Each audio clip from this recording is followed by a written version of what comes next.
Au travers de cette convention, le Seigneur va te prendre, il va te organise-toi pour que ce que tu viens célébrer puisse être ton héritage ou ton partage. Quelqu'un peut dire un bon amen. Gloire à Dieu, gloire à Dieu. Nous resterons debout. On profite pour faire la lecture et après nous rasseoir une fois pour toutes. Amen.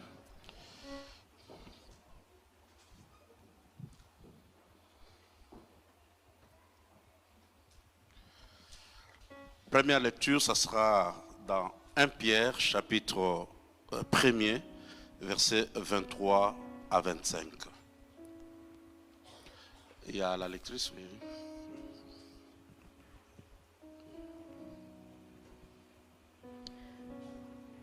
« 1 Pierre 1, versets 23 à 25.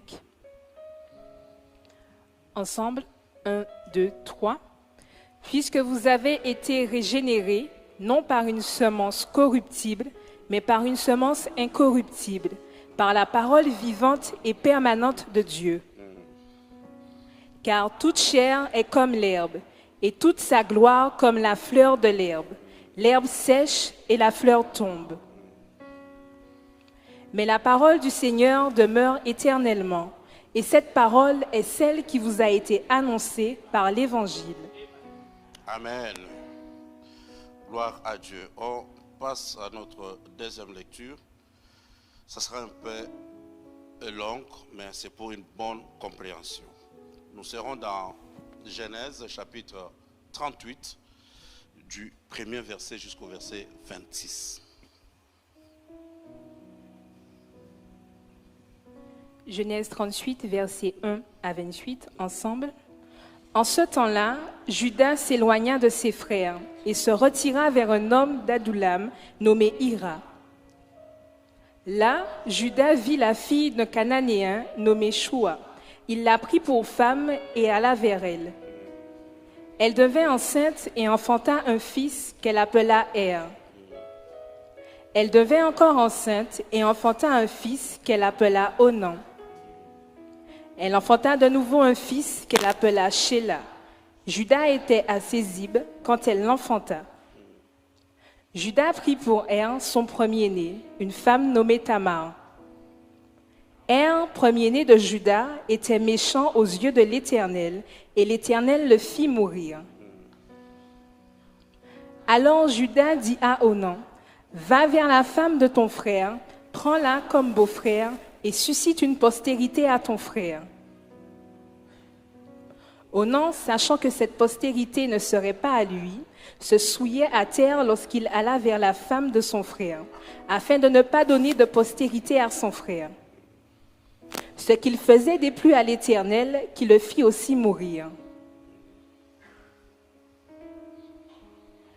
Alors Judas dit à Tamar, sa belle-fille, « Demeure veuve dans la maison de ton père, jusqu'à ce que Shéla, mon fils, soit grand. » Il parlait ainsi dans la crainte que Shéla ne mourût comme ses frères. Tamar s'en alla et elle habita dans la maison de son père. Les jours s'écoulèrent et la fille de Shua, femme de Judas, mourut.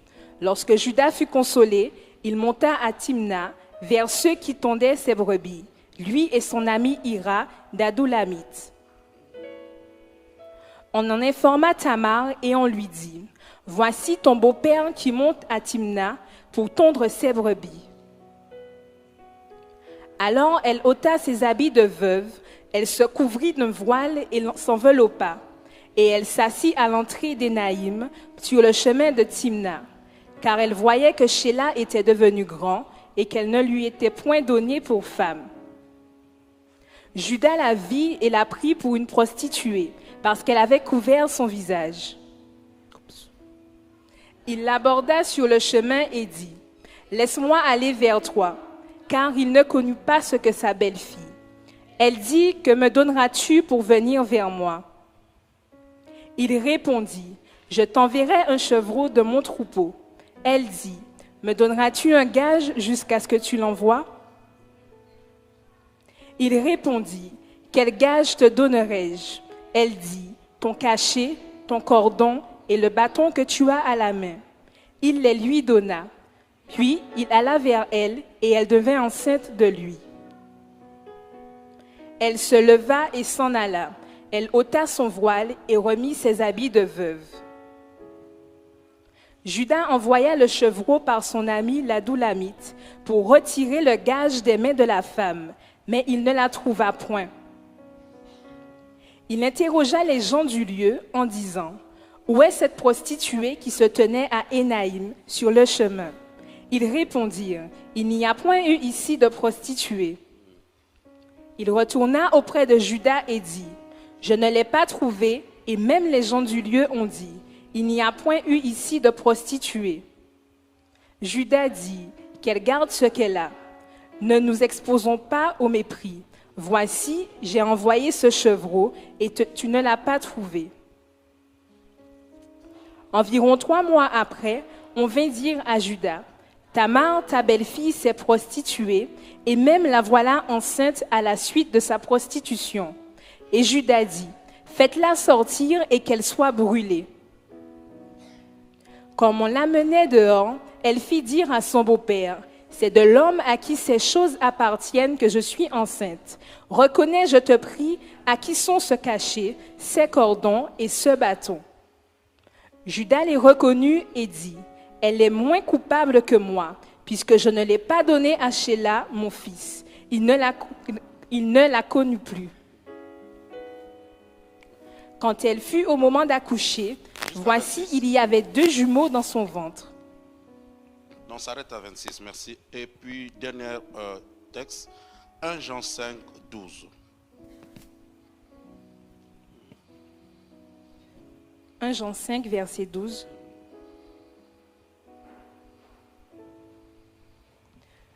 Celui qui a le Fils a la vie. Celui qui n'a pas le Fils de Dieu n'a pas la vie. Parole de l'Éternel. Que Dieu soit loué. Ce soir, nous allons parler de la sémence vivante. Dis à ton voisin, la sémence vivante.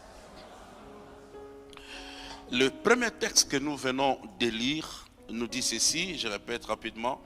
Puisque vous avez été régénérés, non par une sémence corruptible, mais par une sémence incorruptible, par la parole vivante et permanente de Dieu. Et la Bible ajoute, car toute chair est comme l'herbe et toute sa gloire comme la fleur de l'herbe. L'herbe sèche et la fleur tombe, mais la parole de Dieu demeure éternellement. Et voilà la clé. Et cette parole est celle qui vous a été annoncée par l'évangile. Amen. Dieu confirme que nous avons été régénérés. Je suis devant une assemblée de régénérés. Amen. Le problème, c'est que quand on parle de la régénération, on parle de la restriction, on parle de, en fait, rétablissement de quelque chose qui a été détruit, qui a connu du tort, un problème, un dégât, mais que Dieu est en train de réparer. Dieu est en train de refaire. Et vous verrez ici, on parle de la nature humaine. Nous avons été régénérés. Pourquoi? Parce que, en fait, par le premier Adam, nous tous, nés d'un homme et d'une femme, nous avons connu la mort spirituelle. Le péché, la sémence du péché était à nous. Et quand nous vivons dans le péché, automatiquement, nous sommes des morts devant Dieu. Alors, par la mort et la résurrection de Jésus, une porte nous a été ouverte. Maintenant, à toute personne qui reçoit Jésus comme Seigneur et Sauveur, Dieu l'a régénéré. C'est comme si, en d'autres termes, nous parlons de la nouvelle naissance. Nous parlons d'une nouvelle créature. Dieu ne t'a pas modifié. Dieu ne t'a pas changé, mais Dieu t'a recréé. Tu es une nouvelle personne, une personne que ta famille n'a pas connue. Ce n'est plus la personne qui était sortie de sa mère et de son père, mais maintenant tu es une nouvelle créature. Par une nouvelle créature, Dieu a tout changé en toi. Et ici, je parle plus de ton esprit qui était perdu et que Dieu a refait, a renouvelé, t'a donné un nouveau esprit. Je crois que c'était hier où l'apôtre parlait de l'âme et du corps. L'âme va connaître un travail par rapport à la parole que tu es en train d'écouter. Et le corps, s'il obéit à l'esprit, il va maintenant manifester les œuvres de l'esprit. Mais ton esprit a été changé le même jour quand tu as reçu Jésus comme Seigneur et Sauveur. Alléluia. Je donne toujours cet exemple. Quand on parle d'une voiture, on ne parle pas de l'épave, on parle du moteur. Alors si tu as une voiture, une épave de la Peugeot, et que le moteur a été modifié, on a mis un moteur plutôt de Ferrari, quelqu'un qui verra la voiture passer, si on lui pose la question c'est quelle marque, il dira c'est la Peugeot. Or en réalité dans une voiture c'est le moteur qui compte. Donc ce qui vient de passer là en réalité c'est une Ferrari, mais avec l'épave de la Peugeot. Donc en réalité Dieu ne changera pas ton corps, Dieu ne change pas encore ton âme, mais Dieu a changé le moteur qui est ton esprit. Alors tu n'es plus la même personne. Tu es une nouvelle créature. Tu as été régénéré. C'est comme cela que maintenant, tu peux faire des choses, réaliser des choses que tu n'as pas pu faire par rapport à ta lignée. Parce que tu as reçu l'Esprit de Dieu en toi. Alors, parce que vous avez été régénéré, et il nous donne l'élément qui nous a régénérés. L'élément qui nous a régénérés, c'est une sémence. C'est une graine qu'on met sous la terre. Mais cette sémence-ci n'est pas une sémence incorruptible. Et ce n'est pas une sémence corruptible, mais plutôt une sémence incorruptible. Quand on parle de la sémence corruptible, on parle d'une sémence qui peut se détruire d'un moment à l'autre. C'est dégénéré, dénaturalisé. C'est une sémence qui peut connaître des dégâts, qui peut être transformée avec le temps. Mais la sémence qui nous a régénérés, c'est une sémence incorruptible, qui ne change pas. Et la Bible ajoute, et cette sémence, c'est la parole de Dieu. Et cette parole est éternelle, elle est permanente, et cette parole vous a été annoncée par l'évangile. Dis à ton voisin l'évangile. L'évangile, c'est une bonne nouvelle.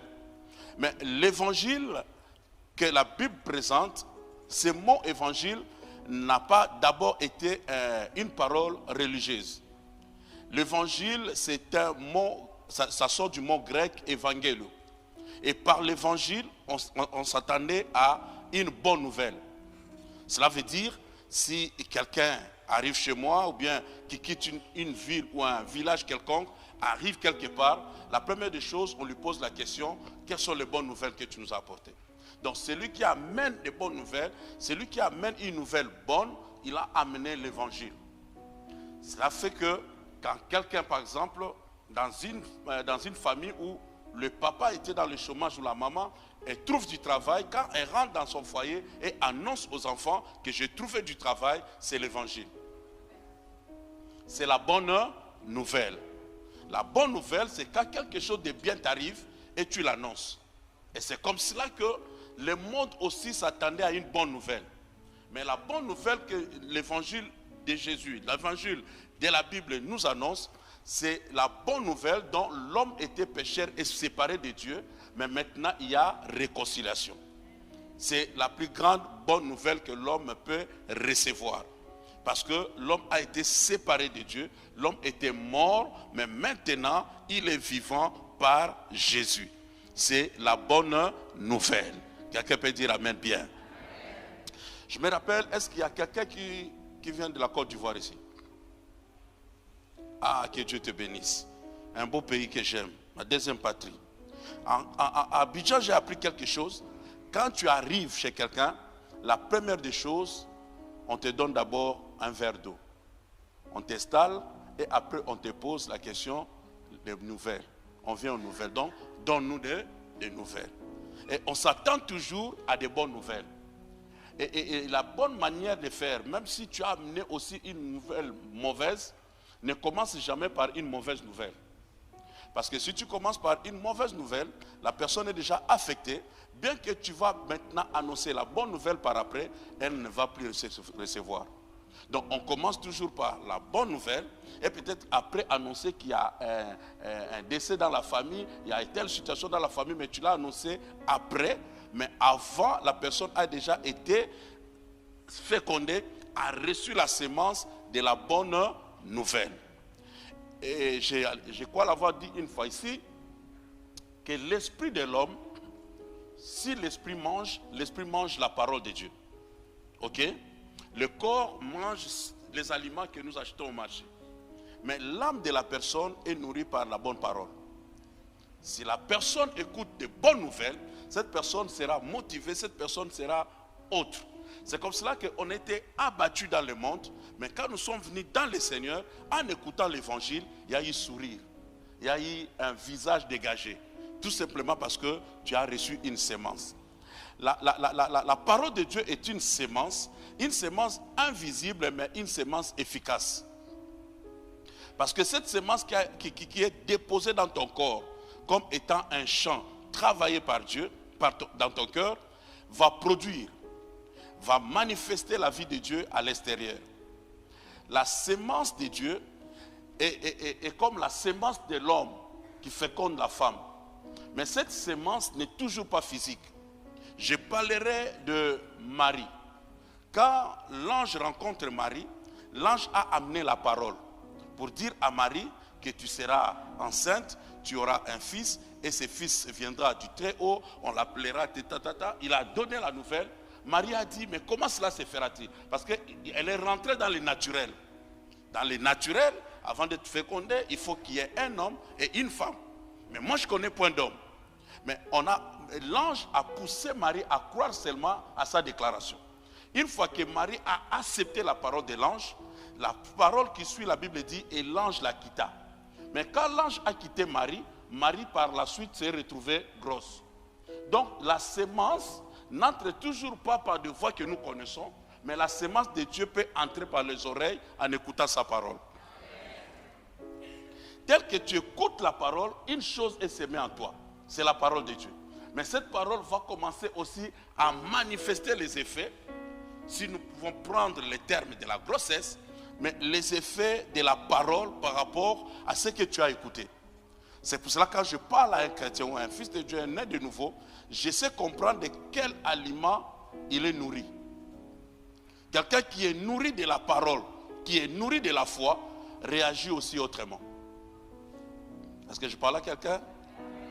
Donc nous avons la sémence qui est la parole de Dieu qui nous a régénérés, mais cette sémence est incorruptible, ne peut jamais changer, ne peut jamais se détruire. C'est une sémence permanente.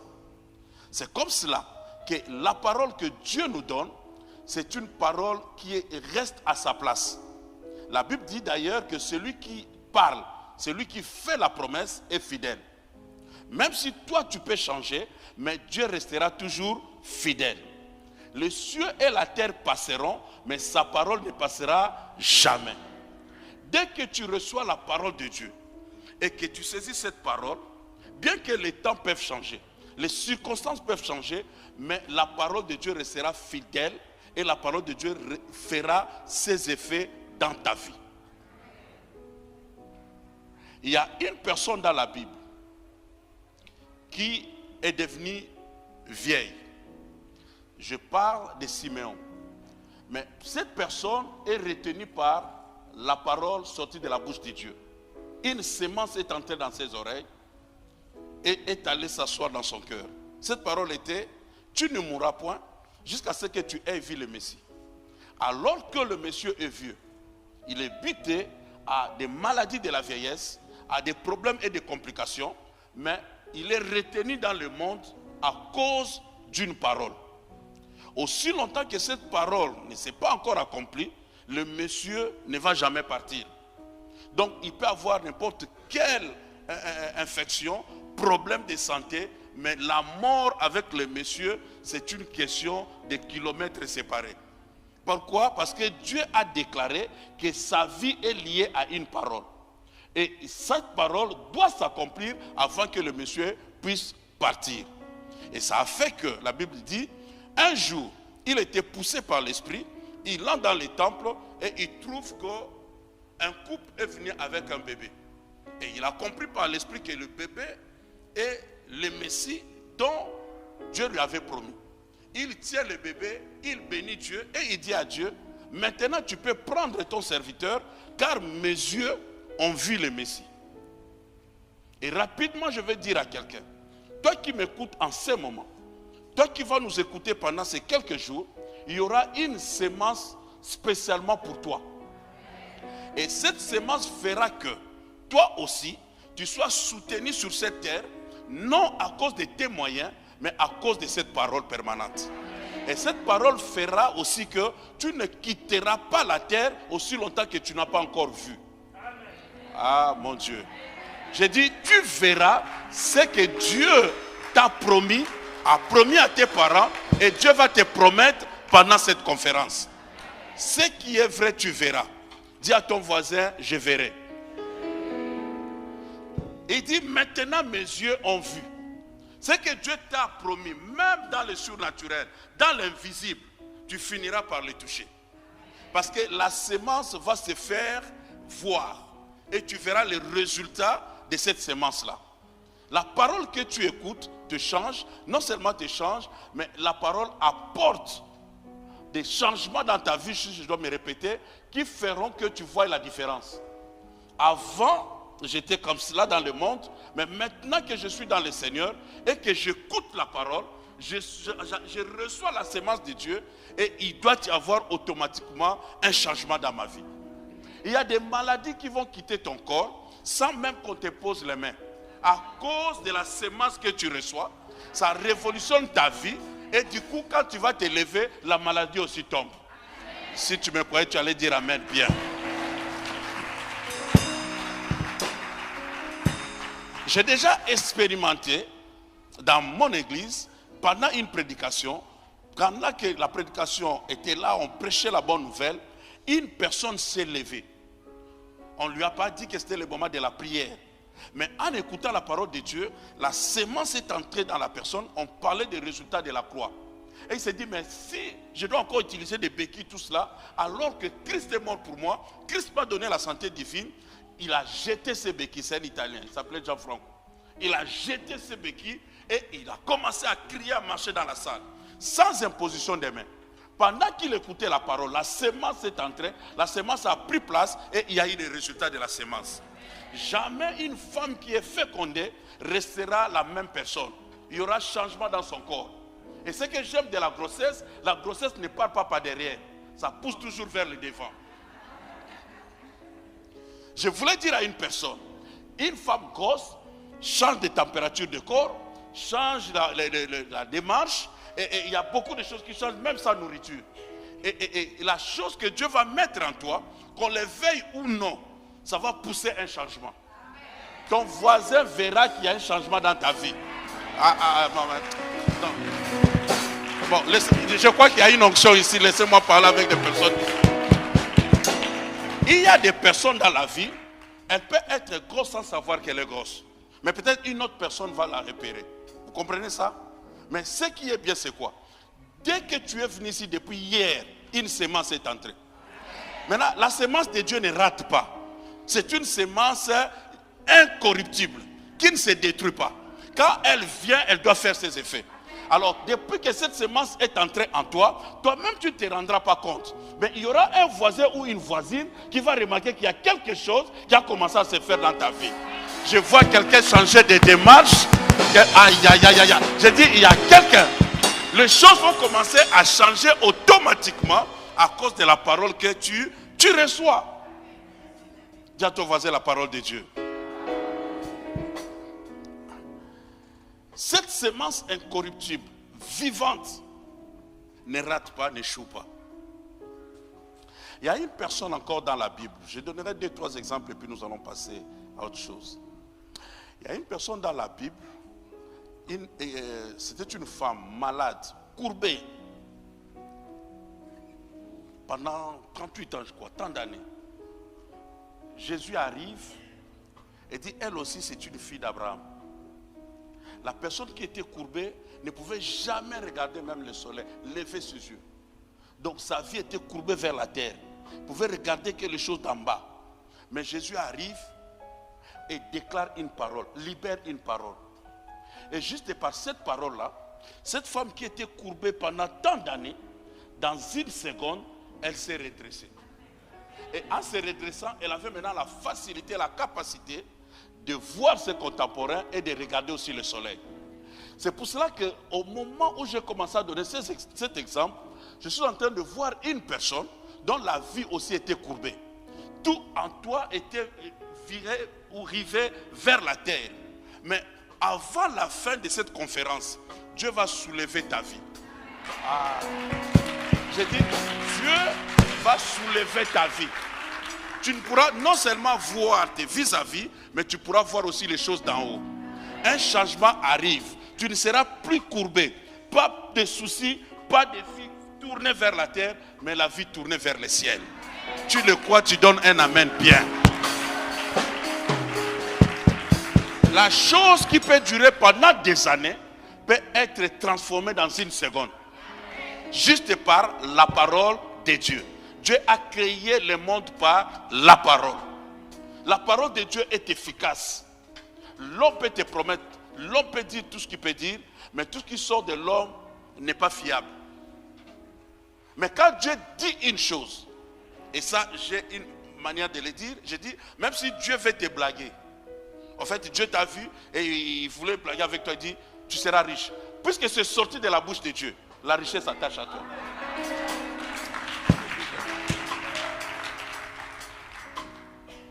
Une personne a échoué toute la nuit, pécheur professionnel. Jésus arrive, lui qui est charpentier de formation. Mais comme il est le maître, il maîtrise tous les domaines. Il dit au monsieur, cette fois-ci reprends encore ta pêche, mais jette le filet vers le milieu. Mais il le demande de jeter le filet quand pas la nuit mais le jour. Or pour un bon pêcheur, c'est la nuit qu'on pêche le mieux. Mais lui, pendant que les temps ont changé, les saisons ont changé, un temps qui n'est pas favorable, mais il lui dit, jette le filet. Il jette le filet et il va recevoir beaucoup plus de poissons que toute la nuit qu'il a passée sans rien avoir. Laissez-moi dire à une personne, tu peux travailler toute cette année et tu regardes, tu fais des constats, dans ton compte, tout ça, tu n'as rien eu. Mais les 1 mois qui te reste avant le 31 décembre, en écoutant cette parole qui sort de ma bouche,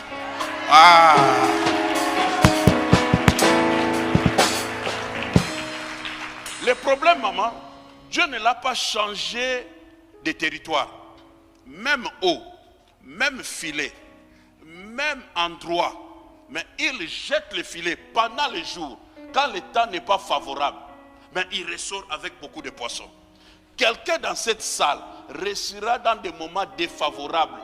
Quand les gens diront c'est impossible, c'est difficile, c'est en ce moment-là que Dieu va se glorifier dans ta vie. Mais ce qui est important, c'est de croire seulement à la parole. Ce qui est important, c'est de dire, puisque c'est Dieu qui a dit, la chose va m'arriver. Mais cette chose-là vient par l'évangile. L'évangile de Jésus, c'est l'évangile qui console. C'est l'évangile qui change. C'est la bonne nouvelle qui n'échoue jamais. Tu crois, tu as la vie éternelle. Tu crois, tu as le changement de toutes choses. Si Dieu, la Bible dit, si Dieu ne nous a pas privé son fils, Jésus, qu'est-ce qui peut encore nous priver? De voitures, de mariages, des enfants, de voyages, tout cela, ce n'est rien par rapport à Christ. Mais Dieu a pris maintenant les trésors du ciel. Jésus, il t'a donné. Et vous croyez qu'il peut te priver encore d'une autre chose? Non. Quelqu'un qui peut-être a l'argent, tout ça, ben, il a un tableau qui coûte trop cher, où il a un coffre-fort, où il a tout mis de sa vie. Mais juste, je ne sais pas comment il est touché, il prend le coffre-fort et il te donne. Vous pensez que cette personne aura des difficultés pour te donner une casserole de sa maison? Quelqu'un m'entend? Est-ce que cette personne aura des difficultés pour prendre une assiette pour te donner? Non, parce que tu as déjà reçu quoi? Un coffre-fort. Donc Dieu nous a déjà donné le meilleur qu'il avait au ciel. Alors tout ce qui reste là, ce ne sont que des bonus. Je ne te vois pas terminer avec Dieu tel que tu as commencé. Ça ne marche pas avec Dieu. Le Dieu de la Bible, c'est un Dieu de changement. Dieu amène le changement dans ta vie, non pour ta gloire, mais c'est pour sa gloire. Parce que Dieu veut se glorifier dans ta vie. Parce que quand les gens verront le changement, ils ne diront pas seulement que, ah, regarde comment tu es devenu, mais ils diront comment ton Dieu a fait quelque chose dans ta vie. Et je crois que quelqu'un dans cette salle, c'est un ambassadeur de Dieu. Donne un amen bien.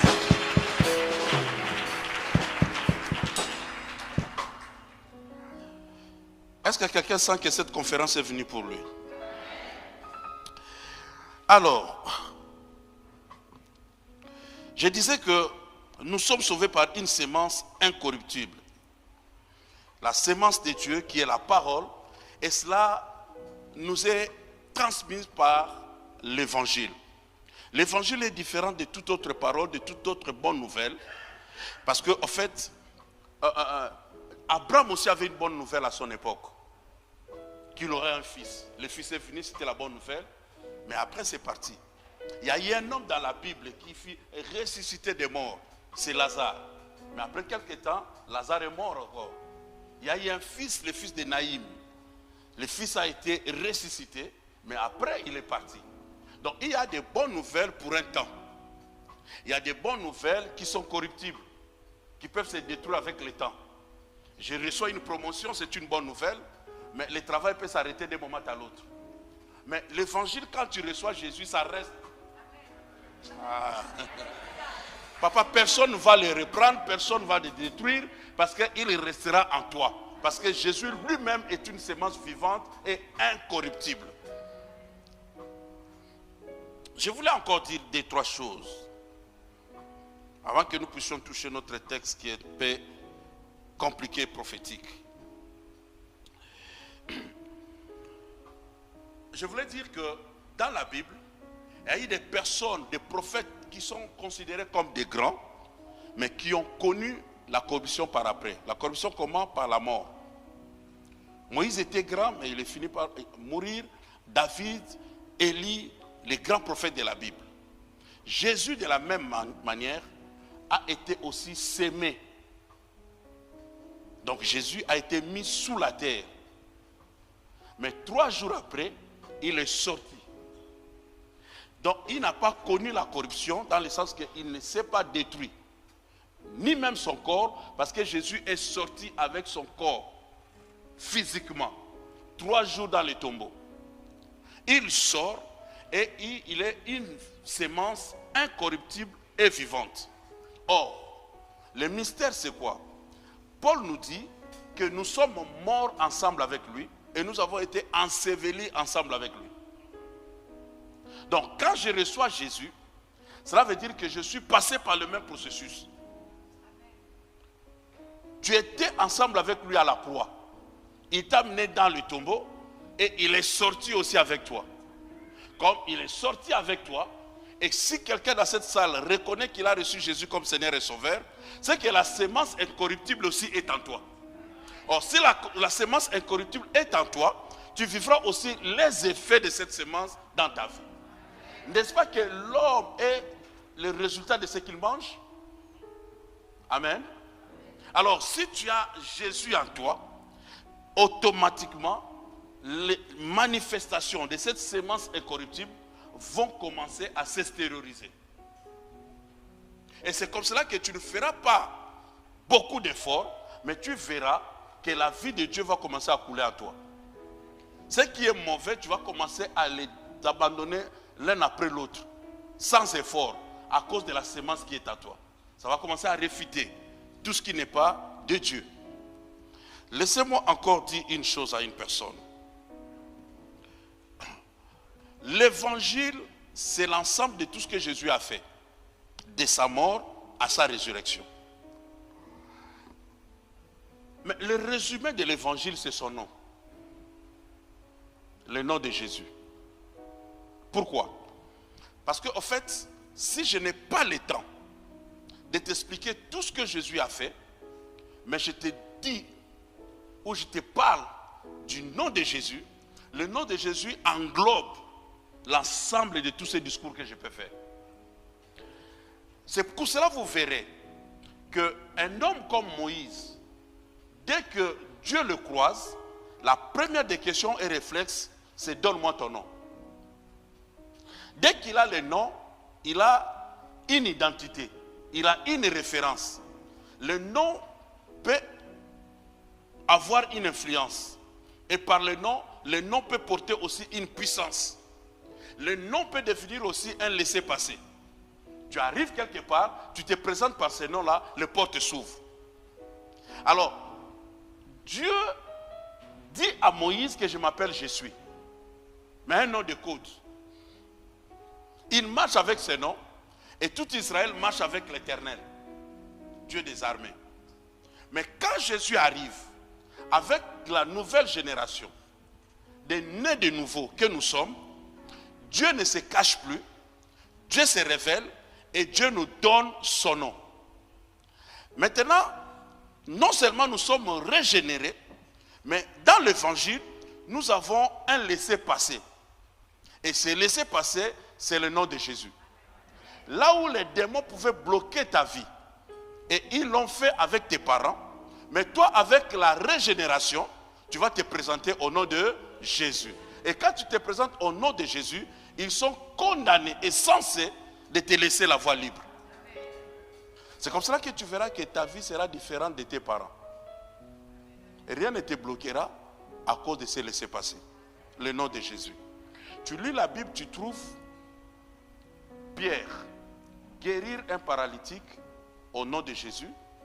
Ça crée un problème dans la société. Les chefs religieux interdisent à Pierre de ne plus prêcher à ce nom-là. Donc le problème était le nom. Et ce nom-là, c'est un nom qui nous est donné. Et Jésus nous dit ceci: tout ce que vous demanderez au Père à mon nom, quoi que vous fassiez, en acte ou en parole, faites-le au nom de Jésus. C'est une procuration. Quand tu as ce nom-là, partout où tu passeras, étant une nouvelle créature, tu le présentes, les portes s'ouvrent. Tu le présentes, les démons s'arrêtent et te laissent la voie libre. À cause du nom de Jésus. C'est que tu es tellement équipé. La sémence est en toi. Tu as la procuration de son nom. Tu peux maintenant avancer partout, aller comme tu voudras, parce qu'il y a la présence de Dieu qui t'accompagne. Non seulement Dieu te donne la procuration, il te met aussi un signe sur toi. Et ce signe, c'est le Saint-Esprit. Un premier assassin dans le monde, c'est Caïn. Il tue son frère, avec le sang de son frère dans les mains, il implore quand même à Dieu: Seigneur, épargne-moi de la mort. Dieu dira: j'ai mis un signe sur toi. Celui qui voudra te tuer, tu seras vengé, c'est tout. Donc malgré qu'il vienne de tuer, mais puisqu'il a pleuré devant la présence de Dieu, Dieu l'a épargné de la mort et a mis un signe. Rapidement, je te dirai, l'apôtre Paul dit: mais vous, puisque vous êtes scellés du sceau du Saint-Esprit, il y a un signe que Dieu a mis sur nous, sur cette terre, qui fera que partout où tu seras, malgré le combat et les difficultés, le monde des ténèbres reconnaîtra qui tu es. Et puisqu'il reconnaîtra qui tu es avec ces signes, il ne pourra pas te toucher. Si quelqu'un qui avait le sang entre ses mains implore Dieu, Dieu le pardonne de la mort, à combien plus forte raison, toi qui n'as tué personne, mais entre tes mains, Dieu a déposé le sang de Jésus. Et le sang de Jésus te donnera la facilité d'affronter n'importe quel domaine et dimension de la vie, même sphère spirituelle, sans que tu sois touché. Dis à ton voisin: je suis intouchable. J'ai parlé de la sémence qui est la parole de Dieu. Quand tu as cette sémence, non seulement tu as la protection, non seulement la sémence va se manifester en toi, mais il y a une chose que je vais partager avec toi maintenant par rapport à notre deuxième texte, et je voudrais que tu sois attentif. Ce texte est compliqué, je ne voulais pas le toucher, mais c'est prophétique. Et là, je pensais même que c'est l'apôtre Lidor qui peut parler de ça par rapport à la prophétie. Mais je ne parlerai pas de ce texte par rapport à la prophétie, mais dans un sens évangélique. La Bible nous parle de Judas. Dis à ton voisin: Judas. Quand Dieu donne la prophétie aux 12 fils d'Israël, il donne aussi la prophétie à Juda. Et Juda a la responsabilité, selon la prophétie, de produire des rois en Israël. Et comme il a cette prophétie-là, il porte en lui ou dans ses reins des rois. Mais le diable l'a su et le diable a écouté la prophétie. Le diable n'a pas attendu que Juda commence à produire. Mais avant que Juda commence à produire, le diable est allé attaquer Juda. Les attaques que tu vis dans ta vie, ce n'est pas parce que tu n'as rien. C'est toi qui dis que tu n'as rien. Mais le diable sait que tu as quelque chose. Si matériellement tu n'as rien, mais tu as une parole qui est suspendue sur ta tête. Et c'est cette parole-là qui fait trembler le diable. Le diable va attaquer Juda jusqu'à point que, la Bible dit, Juda va se déplacer de ses frères, il ira s'installer sur un territoire et il prendra une femme de là. Je veux bien qu'on lise les textes parce qu'il y a beaucoup de richesses dans ces textes.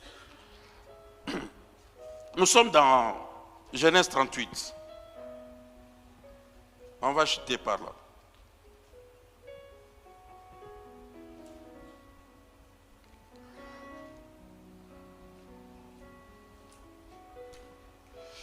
La Bible dit ceci. Juda prit une femme et alla vers elle. Elle devint enceinte et Juda va enfanter un fils qu'elle va appeler Er. Le verset qui suit, elle devint encore enceinte et enfanta un fils qu'elle appela Onam. Le verset qui va suivre, elle enfanta de nouveau un fils qu'elle appela Shelah. Juda était à Chypre quand elle l'enfanta. Je crois aussi parmi nous, Dieu a une prophétie pour tout un chacun de nous.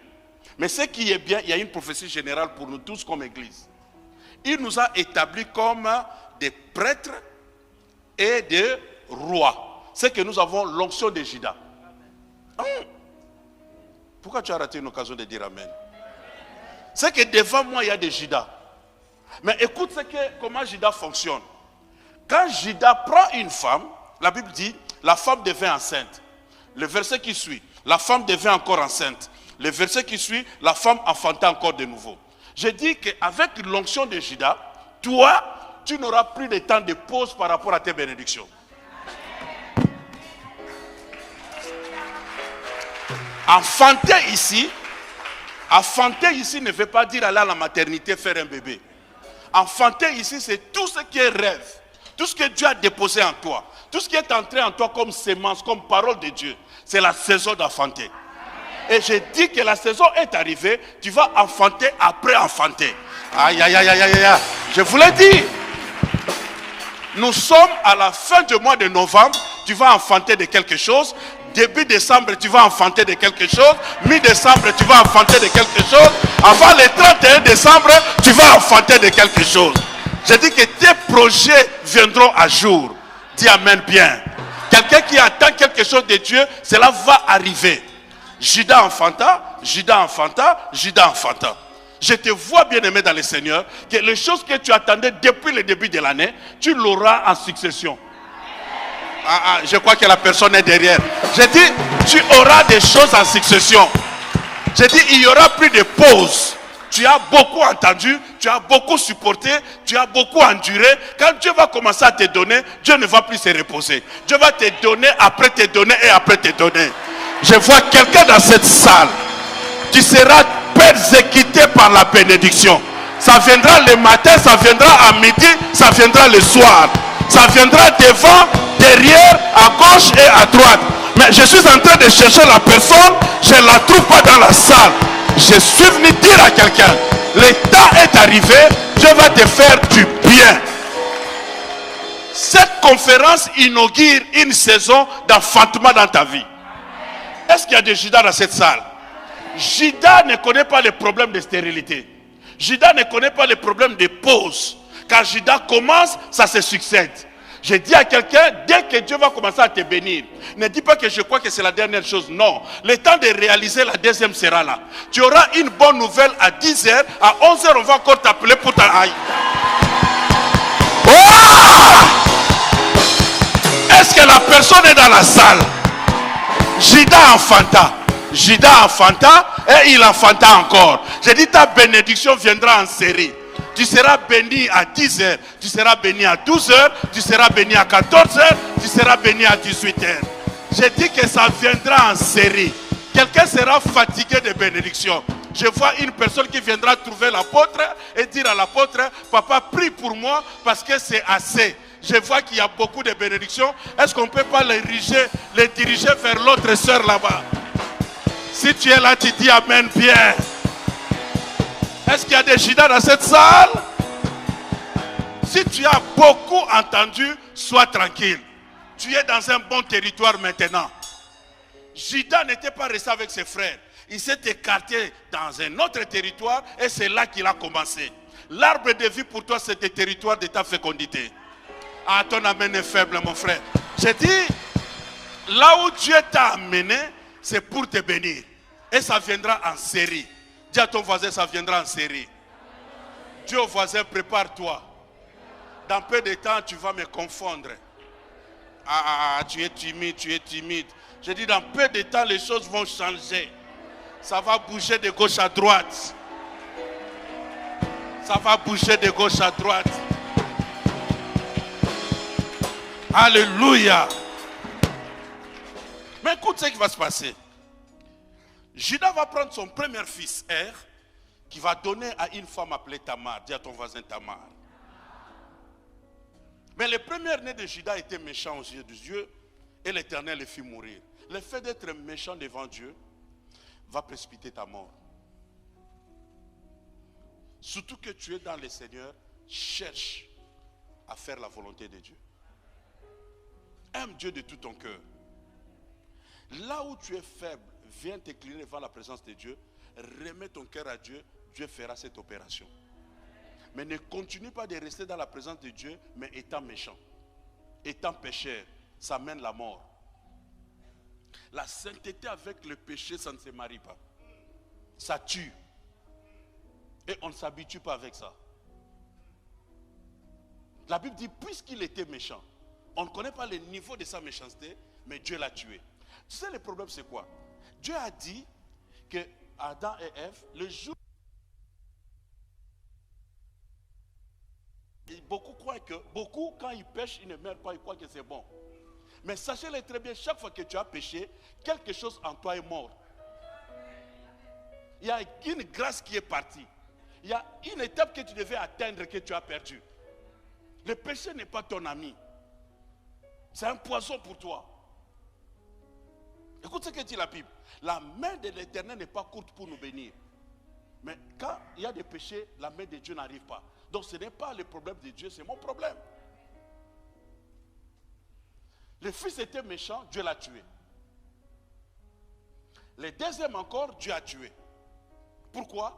Parce qu'il ne voulait pas aller avec la femme de son frère. Par coutume, il devait succéder à son frère. Les enfants qui naîtraient de cette union étaient considérés comme les enfants de son défunt frère. Mais lui, il a refusé. Et qu'est-ce qu'il faisait? Il allait jeter sa semence par terre.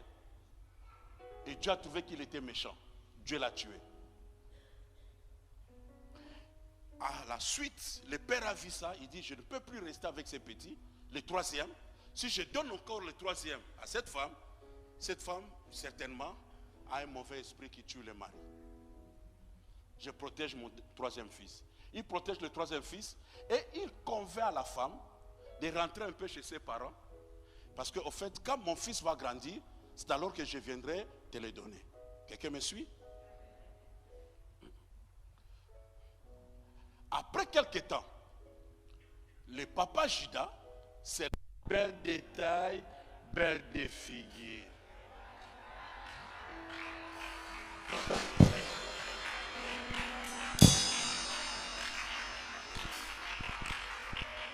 C'est comme cela.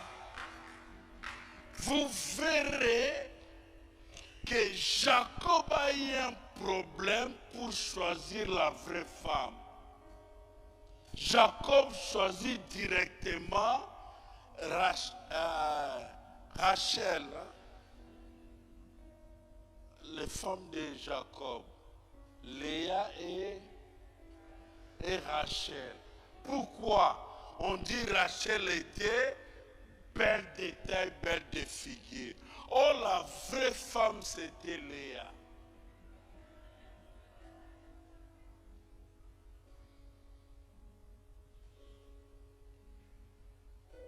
L'attachement charnel, la tendance, l'héritage de la famille l'a poussé vers la femme belle. Oh, ce n'était pas la vraie femme.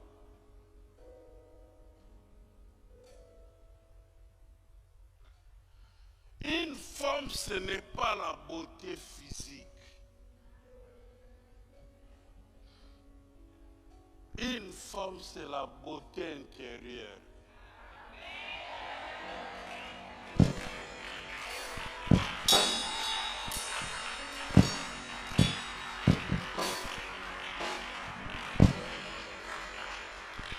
Pareil pour un homme. Alors, quand cette femme se décide de faire un coup à ces messieurs, elle se déguise en prostituée.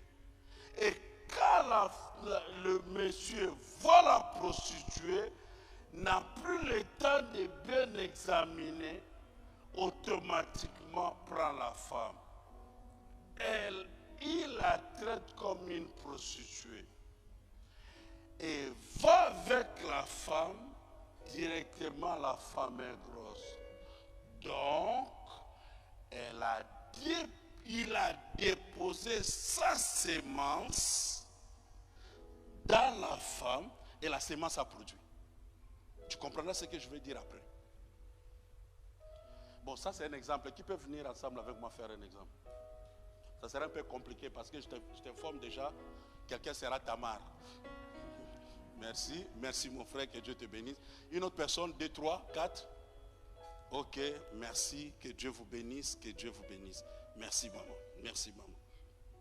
Ok. Elle fera la Tamar. Ok. Elle se déguise en prostituée. Comme il a un costume. Lui, il va faire Jida, le papa Jida. Jida vient, prend Tamar, pour un temps seulement, Tamar est fécondée. Mais le problème c'est quoi? Pendant cette transaction-là, le papa Jida était pressé d'aller avec la femme, oubliant qu'il n'avait pas l'argent dans sa poche. Et quand on va là-bas, on paye. Et comme il n'avait rien, il dit, comme je n'ai rien, la femme oblige, donne-moi des gages, une assurance pour me prouver que tu viendras payer. Le monsieur prend sa ceinture, il prend son bâton, il a pris encore quoi? Son cachet, il va donner à la femme. La femme maintient les choses qui identifient l'homme. Quand tu vois des choses là, c'est Jida. Elle maintient ces choses dans sa maison, avec sa grossesse, mais l'homme ne sait pas que la femme est grosse. Il est parti. Il a vagué à ses occupations. Comme il était monté avec son ami, il prend les chevreaux qu'il avait promis, comme ça, qu'il devait payer. Il dit à son ami, ramène les chevreaux auprès de la prostituée. C'est le prix. L'ami monte, cherche la prostituée, il ne la trouve pas. Il demande maintenant aux gens, mais où est la prostituée qui se met là-bas? On dit dans ce quartier, il n'y a jamais eu une prostituée. Il traînaille avec son chevreau, il n'a pas de solution. Il rentre auprès de Jida pour dire à Jida, je n'ai pas trouvé la femme, prends ton chevreau. Jida dira, bon, l'essentiel on l'a cherché, mais on ne l'a pas trouvé. Mais Jida oublie que son bâton, son cordon et son cachet se trouvent auprès de la femme. La femme tranquille avec toutes ces choses pendant 9 mois. Et un jour, on vient apprendre à Jida, Jida, toi tu es ici, mais tu ne sais pas que ta belle-fille là-bas s'est prostituée. Elle est grosse. Jida se fâche. Comment les choses comme ça peuvent se passer? Il prend son groupe, ils montent ensemble pour aller voir la femme. Parce que jusque-là, ils avaient toujours le droit sur la femme. Ils arrivent, selon la loi, ils étaient déjà préparés avec des pierres à main pour la lapider. La femme aussi grosse et fatiguée, on va la chercher. Où est cette femme-là? Qu'elle vienne et qu'on va va la tuer. Donnez-moi 2-3 choses comme ça. Ok. La femme sort très fatiguée avec sa grossesse. Et l'homme remarque réellement que la femme est grosse. Maintenant, il se fâche. Il dit, mais qu'est-ce que tu as fait? Elle mérite la mort. Et le monsieur dit, on doit la brûler. Quelle méchanceté. On doit la brûler. Mais quand il dit qu'on va la brûler, la femme dit, donnez-moi seulement une seconde. Je vais expliquer. Je vais vous dire à qui appartient cette grossesse. Est-ce que quelqu'un me suit? Cela veut dire quoi? J'ai parlé de l'identité. Quand Moïse croise Dieu, la première des choses, donne-moi ton nom. Savoir qui es-tu. La femme est grosse, mais l'essentiel c'est qui est l'auteur. Il dit, je vais seulement expliquer qui est l'auteur de cette grossesse.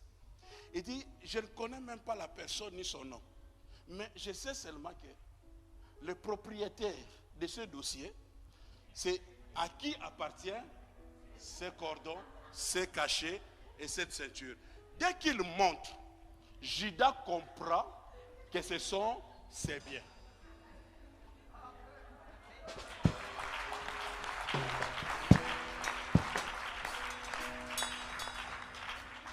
Et qui était prêt, soyez prêts comme ça avec les pieds, prêt à lapider la femme, Judas s'arrête avec cette position. Et Judas dira, elle n'est moins coupable que moi, parce que ces choses m'appartiennent. Mais laissez-moi t'expliquer des choses rapidement, on va prier. Nous parlons de l'évangélisation. Tellement que nous sommes des Judas, on se considère qu'on est mieux que les autres. Nous, on peut dire la loi, mais on ne sait pas que la loi aussi peut nous rattraper. Mais mon problème, c'est le problème de la sémence vivante. Quand on veut jeter la pierre et brûler la femme dit que cette sémence que je porte a un propriétaire. Et le monsieur, c'est à qui appartient ces choses. Cela veut dire, je porte la sémence de Judas. Et si ce n'était pas la sémence de Judas, on allait tuer la femme. Mais comme c'est la sémence de Judas, Judas s'arrête avec ses armes, la femme ne peut passer par la mort. Laissez-moi dire à quelqu'un, alléluia, la Bible déclare que celui qui a le fils a la vie. Mais pour avoir le fils, tu dois être fécondé. En écoutant la parole de Dieu et en recevant Jésus, on a reçu la sémence de Dieu. Aïe, aïe, aïe, aïe. Jésus dit, celui qui veut me suivre, qu'il porte mon fardeau, et mon fardeau est léger. Aussi longtemps que le fardeau avait comme propriétaire le maître ne pouvait pas le tuer. Donc il échappe à la mort à cause de la sémence de ce monsieur qui était en elle. Et parce qu'elle portait cette sémence, elle était acquittée. On ne peut plus la tuer parce que c'est le maître qui a sémé dans sa vie. Mais c'est un message prophétique. Si tu le prends comme ça terre à terre, tu ne comprendras pas. Je voulais tout simplement dire que Dieu ne nous féconde pas comme un homme avec une femme. Mais avec sa parole, nous portons aussi son fardeau. Et si tu as le fardeau de Dieu, tu ne seras pas brûlé. C'est de cela que je parlais. J'ai dit, si tu as le fardeau de Dieu, Dieu reconnaîtra que tu portes son fardeau. Malgré les jugements, tu ne seras pas brûlé. Pourquoi? Sur cette terre, nous portons des semences. Il y a de ceux-là qui portent la sémence du diable et il y a de ceux-là qui portent la sémence de Dieu. Le fardeau de Dieu t'a poussé à venir ici la nuit. Le fardeau de Dieu te pousse à chercher Dieu la nuit. Le fardeau de Dieu ne te met pas à l'aise. C'est aussi une grossesse spirituelle. Mais dont l'auteur est Dieu. Quand le jugement viendra, quand Dieu viendra récupérer les cieux dans ce monde, il va repérer ceux qui portent sa sémence. Et si tu as sa sémence, malgré le jugement du monde, malgré les gens qui veulent te tuer, toi tu seras épargné à cause de la sémence de Dieu.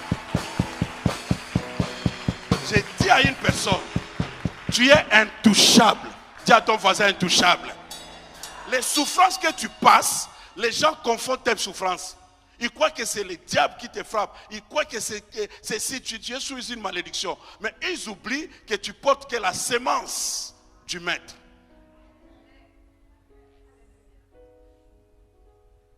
Et quand le jugement viendra, ils verront la différence. Ceux qui s'attendaient à te voir dans le feu, ils seront confus de te voir entre les bras de Judas. Dis amen, bien qu'on avance. Je suis venu dire rapidement à une personne des choses qui vont arriver avant l'année prochaine. Avant l'année prochaine, ceux qui croyaient que tu allais finir dans la fosse, tu allais finir mal, ils seront confondus de te voir sourire. Aïe, aïe, aïe, aïe, aïe, aïe. Est-ce que j'ai passé à quelqu'un? Ceux qui ne croient plus à ton avenir, ne croient pas à ton mariage, ils seront surpris d'apprendre que l'apôtre annonce que le dimanche prochain, je vais bénir son mariage. Est-ce que quelqu'un m'attend bien?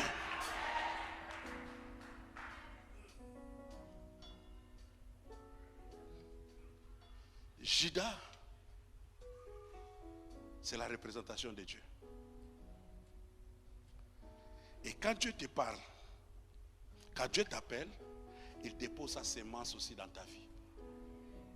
Et cette sémence, tu peux la porter comme un fardeau. Les gens peuvent dire ce qu'ils veulent parce qu'ils ne savent pas d'où vient ce fardeau.